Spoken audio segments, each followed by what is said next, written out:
بسم الله الرحمن الرحيم. رب اشرح لي صدري ويسر لي أمري واحلل عقدة من لساني يفقه قولي. اللهم فقهنا في الدين. د سبق شروع کولو نه مخکې زه به تاسو سره په لنډو الفاظو کې خپله پیژنګلو وکړم او خپل مقصد به ستاسو مخې ته کېږدم. د هغې نه بعد ځو سبق طرف ته.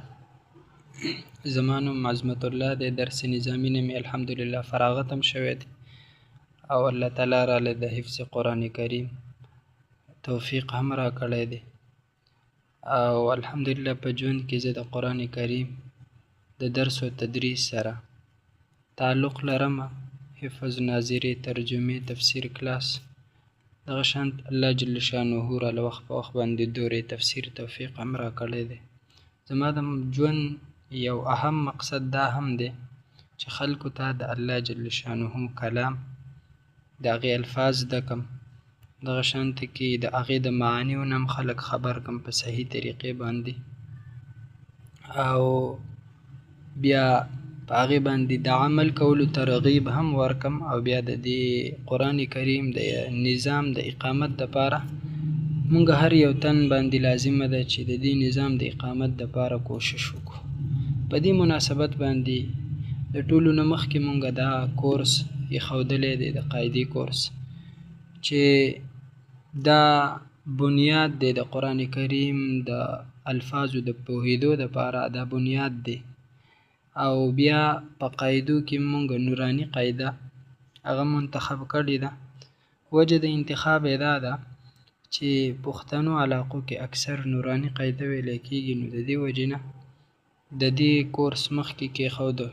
وروسته بیا انشاءالله نورې قاعدې هغه به هم سره د تجوید نه وایو او دا به هم انشاءالله په داسې طریقه وایو چې په کومه طریقه یې زه وایم او په هغه طریقه باندې تاسو زده کړه او په هغه طریقه باندې په قرآن کریم کې پریکټس وکړو، نو انشاءالله چې ستاسو په تلاوت کې او د یو قاري په تلاوت کې به څوک فرق نشي کولی. نو راځو سبق طرف ته. دا زموږ سره د نوراني قاعدې لومبنۍ تختې ده، تختې نمبر 1. دا تاسو ته ښکاري تختې نمبر 1. په دې کې هغه حروف مفردات دي، هغه الفاظ چې هغه یوازې دی ټول قرآن کریم، ټول احادیث، بلکې ټول عربی ژبه هغه د دې الفاظو د دې حروفو نه جوړه شوې ده. او بیا په 2 نمبر کې مونږ سره بسم الله الرحمن الرحیم دی. بسم الله الرحمن الرحیم دا د ادا کولو طریقه ده. معنی دا ده چې مونږ د الله تعالی په مدد سره شروع کوو چې بخونکی او مهربانه دی. بیا د دې تختې متعلق اهم خبرې هغه په دې ځای کې دا تاسو ته ښکاري د هدایاتو په شکل کې. نو دا به زه تاسو ته پښتو کې مختصر ووایم چې دا حروف مفردات او دا لومبۍ تختې دا بنیاد دی او د ټولې عربی ژبې د قرآن کریم د احادیثو مبارکو د ټولو بنیاد، د ټولو عمارت په دې الفاظو باندې ولاړ دی، د ټولو بلډینګ په دې الفاظو باندې ولاړ دی. نو دا به په صحیح طریقو باندې پیژندل پکار دي چې د دې تلفظ صحیح شي، تلفظ هم مونږ سم کو. دغه شانته کې هغه الفاظ چې کوم نوي کسان دي، ماشومانی، نو یا داسې چې هغې مخکې سبقونه نه ویلي، نو چې هغه الفاظ په صحیح طریقې باندې وپیژني او د الفاظو د ادا کولو طریقه مو وپیژني. بعضې حروف غټي، بعضې نري، نو هغه الفاظ هم وپیژني. نو انشاءالله آینده کې به قرأت او آینده تختې به ورته بیا اساني. نو دا بنیاد دی. راځو لومبي ټکی مونږ سره دی الف. الف د دې د صحیح ادا کولو طریقه دا ده چې الف په اخره کې د هوا شانته کې आवाज محسوس کړلی شي. الف. دویم با. با با چې دا هم په ښایسته طریقې باندې دواړه شونډې رایو کړی شي، په ښایسته طریقې باندې وویلی شي با. او دریم حرف مونږ سره دی تا. تا. ثا. جیم. ها. بیا دې کې که تاسو وګورئ نو دا بعضې الفاظو ته سره الف لیکلی شوی دی. تا سره الف لیکلی شوی دی، ثا سره الف لیکلی شوی دی، دوی سره لیکلی شوی دی. اخره پورې وګورئ. نو د دې مقصد دا دی چې دا دوه حرفي لفظ دی، یعنی با ده او الف دی. نو دا به لږ اوږد ویلی شي، لکه داسې به وایو با تا ثا بی تی سی، داسې به نه وایو. با تا ثا. او بیا دغه شانته کې ځینې الفاظ دي چې د هغې به مونږ او تاسو فرق ساتو، لکه د ثا، د ثا او سین او صاد، د دې به فرق ساتو. نو لومبی ټوله تختې تاسو ته مختصر ویم، بیا راته پکې غټ الفاظ ښیم، بیا هغه الفاظ چې هغه غټ اوږده ویلی کېږي او کم د یو الف مقدار ورته ویلی کېږي هغه راته ښیم. لومبی تختې وایم الف با، الف با تا ثا جیم. دا جیم ما لږ اوږد ووایو، وجه دا ده چې دا درې حرفي لفظ دی. که تاسو سره نوراني قاعده وي نو هغې کې وګورئ د جیم د پاسه به مد لیکلی. دوی مقصد دا چې دا به اوږدوئ. ها خا. دې کې به فرق ساتو. بعضې خلک په دې کې فرق نه کوي، نو فرق یې پکار دی، ځکه چې د الفاظو بدلولو سره د معنی بدلیږي. نو چې هسې نه ګناه کې راشو، قرآن کریم یو لفظ بدل ووایو او بیا ګناه کې راشو، نو ها خا دال ذال. د ذال او د ثا د ادا کولو اسانه طریقه دا ده چې په نرمۍ سره وویلی شي. ثا د ژبې سر او بره مخامخ دوه غاښونه سرونه دې نه وویلی شي. ثا ذال. را زا. ذال او زا کې به فرق ساتو. ذال به ژبې سر نه وایو په نرمۍ سره، او زا به جوخته وایو. زا.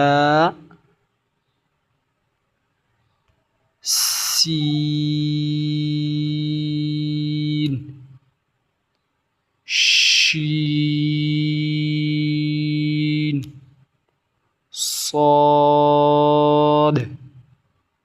ضاد. طاء. ضاء. عين. غين. فاء.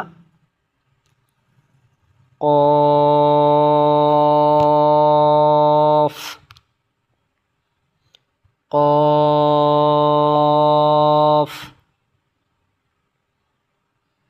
کاف. بیا یاد ساتئ پښتانه، بعضې پښتانه د قاف او کاف کې غلطیږي، نو یاد ساتئ چې دا نقطو والا کاف کم دی دا غټ ویلی کېږي، په ډکه خوله باندې ویلی کېږي قاف. او دا بغیر نقطو والا دا نری ویلی کېږي کاف. او ما وختي مو ویله چې الفاظو کې به فرق ساتو، ځکه که فرق ونه ساتو نو قرآن کریم یو لفظ ووایو نو معنی به بدلیږي. مثلا دا قاف او کاف دی، نو که د دې فرق ونه ساتو او د قل هو الله احد په ځای باندې قل هو الله احد ووایو، نو نعوذ بالله چې یو سړي ارادتن ویلي او معنی مراد نو په دې سره کافریږي. ځکه قل هو الله احد مطلب دا دی، قل ورته ووایې پیغمبر علیه الصلاة والسلام چې الله تعالی ایک یو دی، او د کل معنی ده اخرى الله تعالی یو دی. نو معنی کې وګورئ دوره فرق راځي، او پکار دا ده چې په الفاظو کې فرق ساتو. لام میم نون واو ها همزه یا دا مختصر می ویلو. اوس تختې کې هغه غټ حروف تاسو ته په نښه کوم چې غټ او په ډکه خوله باندې کم حروف ویلی کېږي. نو دا شین رنګ کې چې موږ سره کم حروف دي دا په ډکه خوله ویلی کېږي، غټ ویلی کېږي. خا را صاد ضاد طا ضاء غین قاف. دا هغه غټ حروفو دا به غټ ویلی کېږي، په ډکه خوله باندې به ویلی کېږي. او اوس تاسو ته هغه حروف ښیمه چې هغې باندې به په بعضې نوراني قاعدو کې مد هم لګېدلی او هغه اوږده ویلی کېږي. لکه تاسو سره قاعده یي نو هغه راواخلئ وګورئ پکې، نو هغې کې به په دې حروفو باندې مدونه لګېدلي. دا وګورئ جیم دال ذال سین شین صاد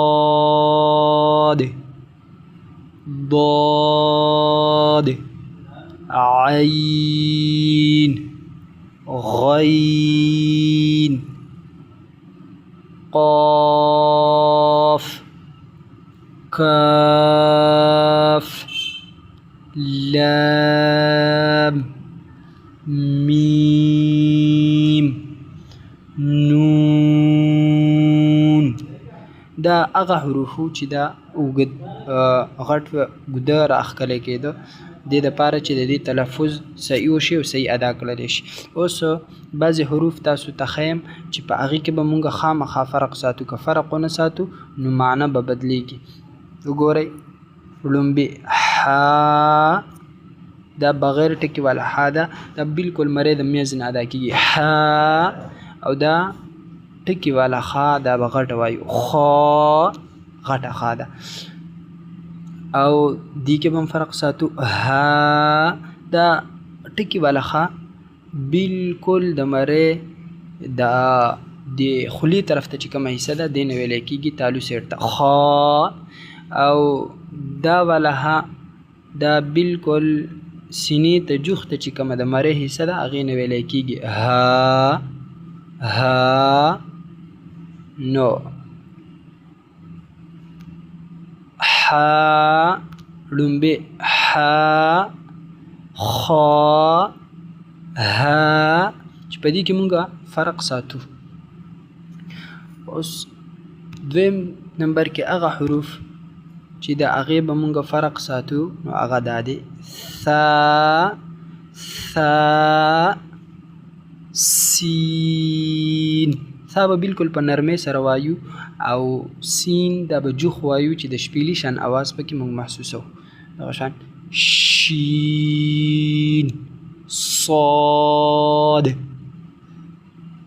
او دغه شانته کې عین عین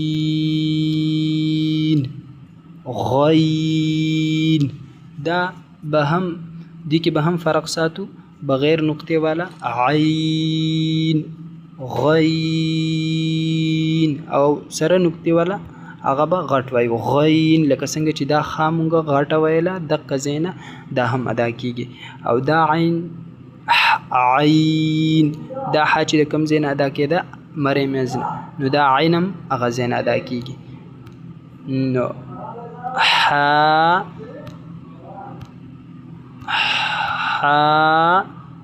عین خا غین. دا هغه الفاظ می مختصرا تاسو ته ویل چې په هغې کې فرق خامخا لازمي و.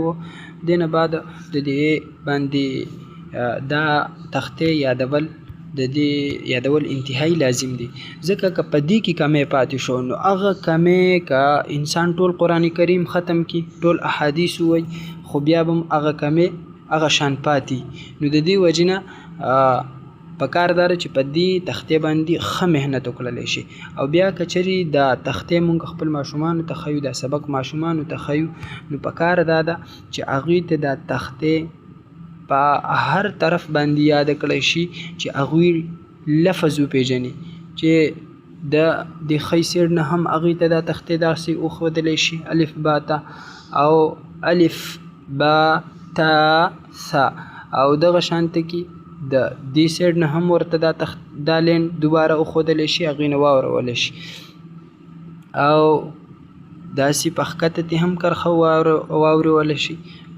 او په بره هم تې هره یوه کرښه واورولی شي.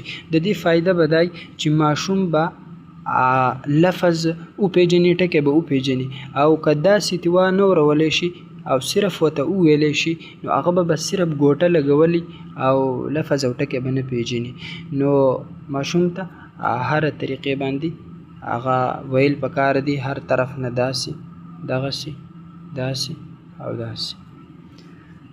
دا و د نن کلاس. الله تعالی نه امید ساتم چې انشاءالله تاسو په دې کلاس باندې پوه شوي او انشاءالله مزید به مونږ نور هم محنت کوو چې د الله تعالی کتاب په صحیح الفاظو باندې زده کړو صحیح معنی زده کړو. انشاءالله زمونږ تجوید کورس به هم راځي دغه شانته کې د ناظري پوره قرآن کریم کورس او د لفظي ترجمې پوره قرآن کریم کورس او د تفسیر پوره قرآن کریم کورس ستاسو په خدمت کې درخواست دی چې تاسو مال هم دعا کوئ چې الله جل شانه راله د مزید خدمت توفیق را نصیب کړي. آینده کلاس کې به ملاویږو. والسلام.